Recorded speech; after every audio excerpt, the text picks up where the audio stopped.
Today, we leave the Highlands to reach one of the most singular territories in Scotland, the Isle of Skye. Connected to the mainland by a single bridge, it nevertheless feels almost immediately set apart. The landscape changes character within the first few miles. At just over 80 kilometers long, Skye is the largest island in the Inner Hebrides, a territory shaped by volcanoes, glaciers and the ocean. Here, mountains rise directly from the sea, roads wind between lochs, and the weather can transform a landscape in a matter of minutes. For centuries, the island was the land of rival clans, notably the MacLeods and the MacDonalds, whose conflicts deeply shaped its history. Even today, Skye has a powerful presence. Towering cliffs, mist-covered valleys, waterfalls plunging towards the ocean, isolated villages exposed to the winds. This is the island we will explore today. Between lochs, perched castles, unusual rock formations, and some of the wildest roads in Europe. Welcome to the Isle of Skye.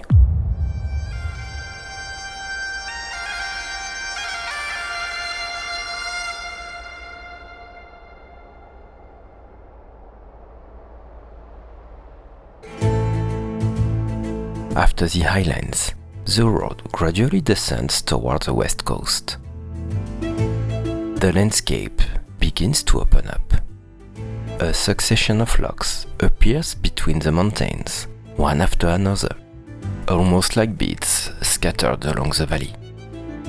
The first reveals itself around a bend, Loch Loyne, a narrow, enclosed lake whose dark waters run alongside the road for several miles. Then, the valley widens and Loch Cluanie takes over, one of the largest lochs in this part of the Highlands. On calm days, the surrounding ridges reflect in the water with almost unreal clarity.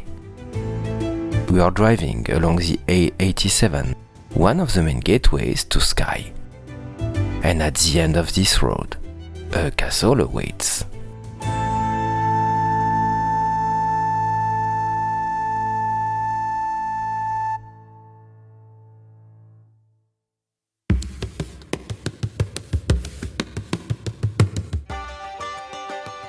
Set on a small island at the meeting point of three lochs, Eilean Donan Castle is probably the most photographed castle in Scotland. A first fortification was built here in the 13th century to control access to the inland valleys. For centuries, it served as a stronghold of the clan Mackenzie, allied with the powerful clan Macrae. Then came the Jacobite Wars. In 1719, during a rebellion against the British Crown, the Royal Navy bombarded the castle, reducing it almost entirely to ruins. It remained in this state for nearly 2 centuries. It was only in the early 20th century that the castle was rebuilt stone by stone, restoring the appearance we know today. Since then, Eilean Donan has become one of the iconic images of Scotland. Its silhouette has appeared in several films, including Highlander and the James Bond film The World Is Not Enough.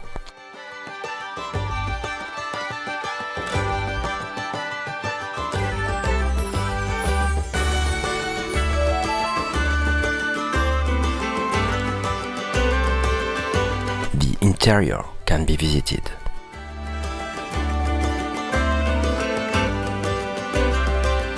The castle contains several restored rooms that trace the history of the Macrae clan, with period furniture, old weapons, and a few spaces arranged as they might once have been.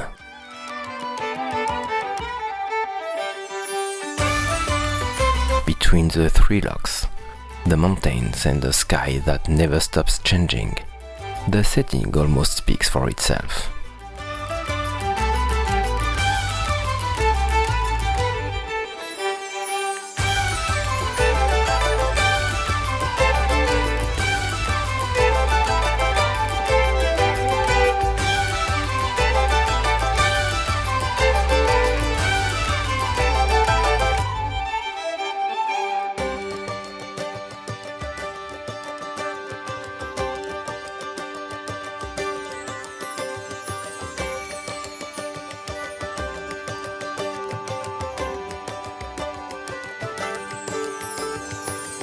Beyond these ridges, the Isle of Skye awaits.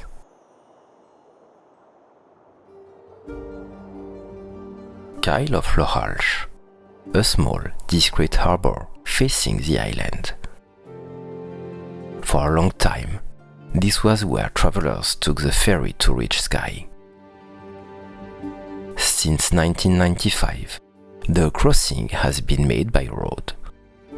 In front of us, the Skye Bridge spans the Sligachan, linking the mainland to the island. The bridge rests on a small intermediate islet, Eilean, literally the White Island. This is where Gavin Maxwell once lived, the Scottish writer known for Ring of Bright Water, the story of his life with authors on the west coast. A small commemorative tower still marks his presence there. The road rises slightly, and within seconds, the mainland disappears behind us. Ahead of us begins the Isle of Skye. In the heart of Skye, the valley opens onto the Kilt Hills. Dark, steep mountains, often considered the wildest in Scotland.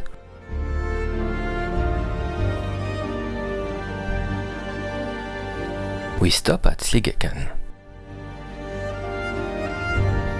Here lies one of the island's most famous viewpoints, a 19th century stone bridge, the river descending from the Kilt, and behind it, the black ridges cutting across the horizon. The Sligachan River flows quietly through the valley before reaching the sea a few miles away.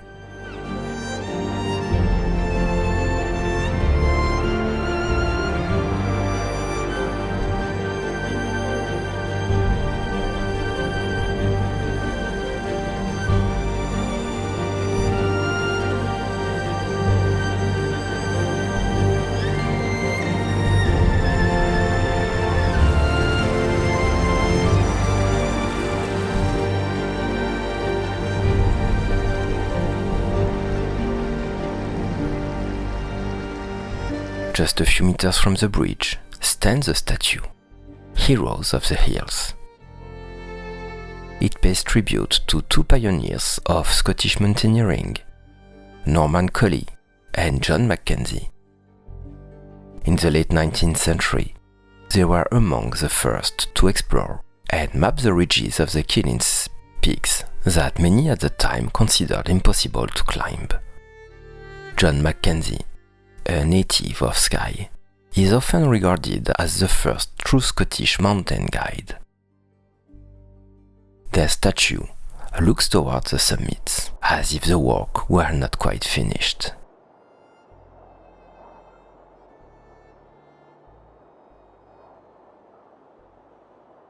Further north, the landscape becomes more open. Hills, peat bogs, and small lochs scattered around the moorland. Skye in its most raw form. One of them, Loch Fadda, stretches quietly and narrowly between the hills. But before reaching it, something catches the eye.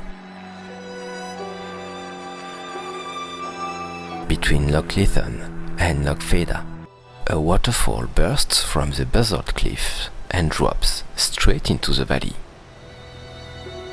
Bridesvale Falls, The name comes from the thin ribbon of water sliding down the rock, a wide trail that falls without breaking apart. In dry weather, the waterfall is delicate, almost discreet. In rainy conditions, which are not uncommon on Skye, the water stretches into long white streaks and the fall becomes far more dramatic. That day, we experienced both. A silhouette rises against the sky, massive, isolated, impossible to ignore. This is the Old Man of Storr, one of the most famous rock formations in Scotland. This stone pinnacle is part of the Trotternish Ridge, a landscape created by a massive landslide thousands of years ago. Cliffs fractured and collapsed, leaving behind a maze of pinnacles and rock columns unlike anywhere else. The Old Man is the tallest of these formations, and by far the most striking. Several trails lead up toward its base, offering sweeping views over the east coast of Skye and the Sound of Raasay. The full hike usually takes about 2 hours round trip. Today, we don't go that far. We simply walk part of the trail, just enough to gain some height, to feel the weight of these rocks above us and watch the sea stretch out below. Sometimes, reaching the summit isn't necessary to understand a place.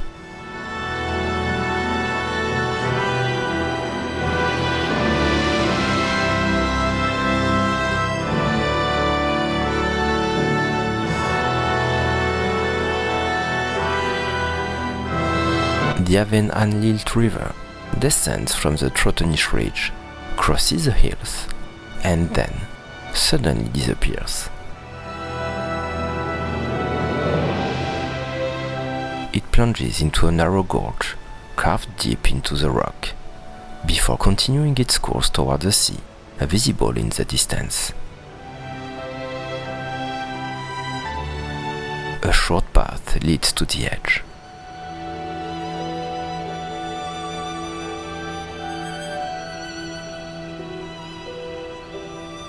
From there, the view drops straight into the fissure, where the waterfall appears below, abrupt, enclosed, almost hidden. A little further along the coast, another viewpoint reveals the landscape from a different angle. Unnettled. From this promontory, the view looks directly down into the gorge carved by the Lilt. At the bottom of the chasm, Lilt Falls can be seen cascading into the valley before continuing toward the ocean.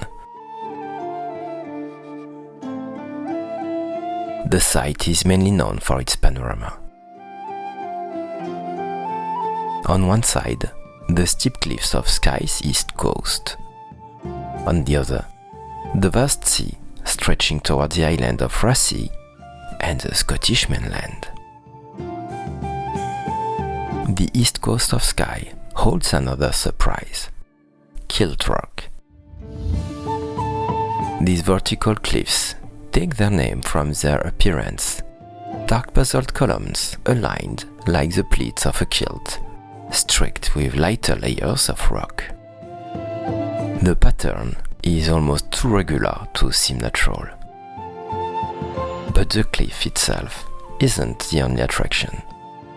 Right beside it, a river flowing from Loch Fadda reaches the edge of the plateau and drops straight into the void.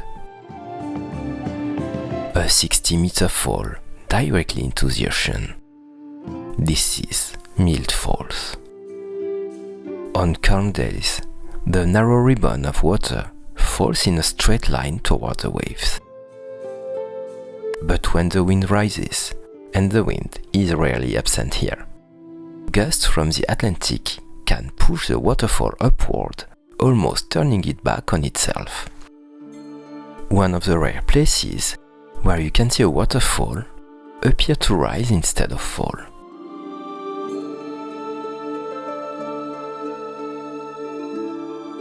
Further north, the landscape shifts again. The Quiraing. Here, the earth seems to have slid over itself and never fully settled. This area is part of the Trotonish Ridge, a vast landslip formed by the gradual collapse of the basalt plateau. The result is a landscape that defies easy classification.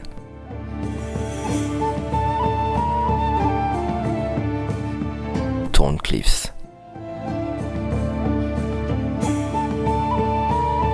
isolated pinnacles,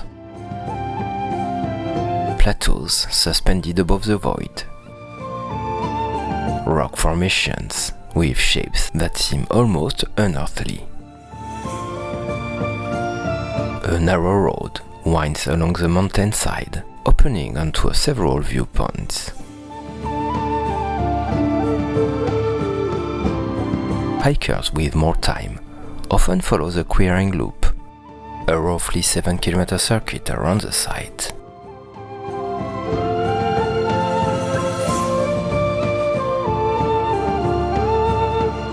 We simply stop for a moment. In front of us, the relief looks sculpted by wind and centuries.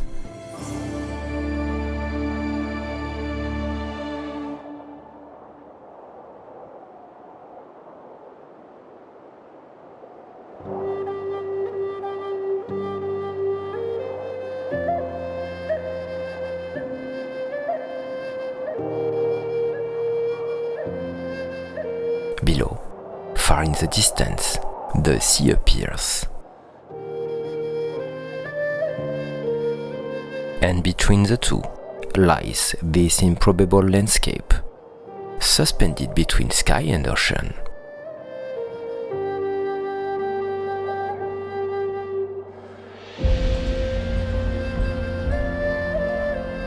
Before reaching Wig, we make a short stop.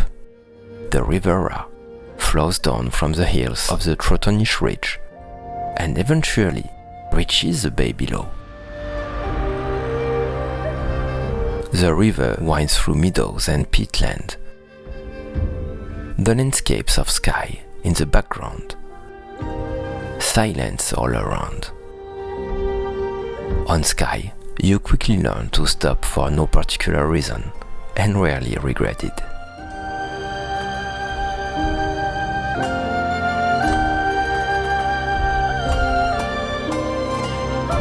Before descending into the village, the road climbs slightly and opens onto a clear view of the bay. From the hill, Uig appears below. A small harbour set at the end of the deep bay, surrounded by green hills.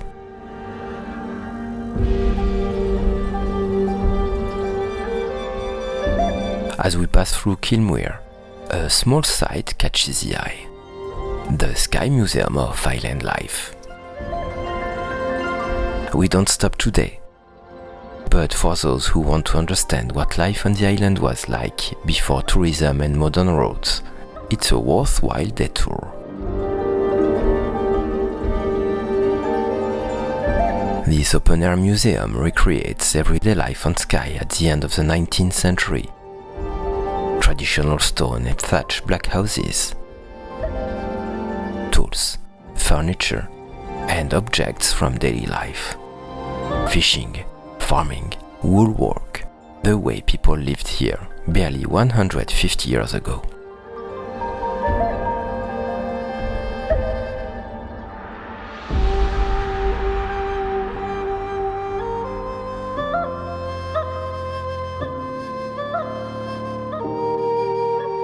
At the top of a cliff, a silhouette appears. The ruins of Duntulm Castle. It stands directly at the edge of the precipice, facing the sea. It's hard to imagine a more strategic location.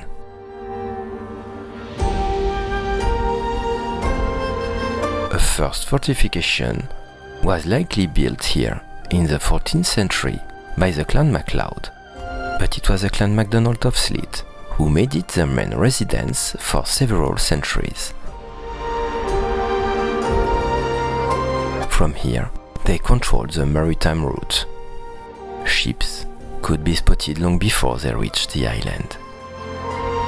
And in this stark landscape, it becomes easy to imagine what life must have been like here, isolated, exposed, and entirely turned towards the sea.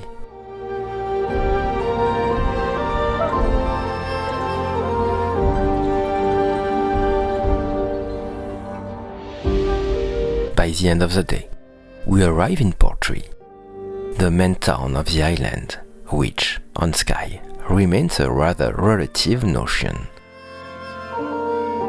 A harbour set at the end of a natural bay, surrounded by hills, calm, compact, and curved. The name likely comes from the Gaelic port right, the King's Port. According to tradition, it refers to the visit of King James V in the 16th century. Today, the town is best known for its harbour. Along the quay, a row of colourful houses faces the water. One of the most recognizable views on Skye.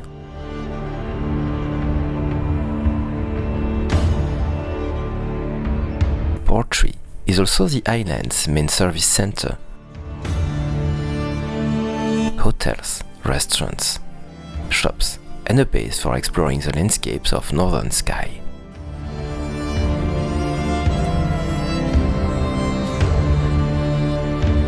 After a full day crossing the island, this is where we pause.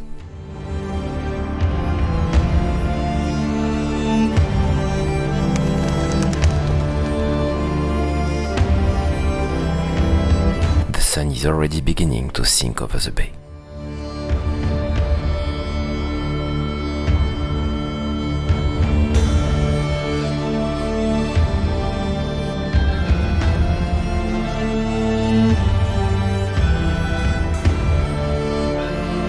At the foot of the Killins Hills, a trail leads to one of the most famous natural sights on Skye, the Fairy Pools.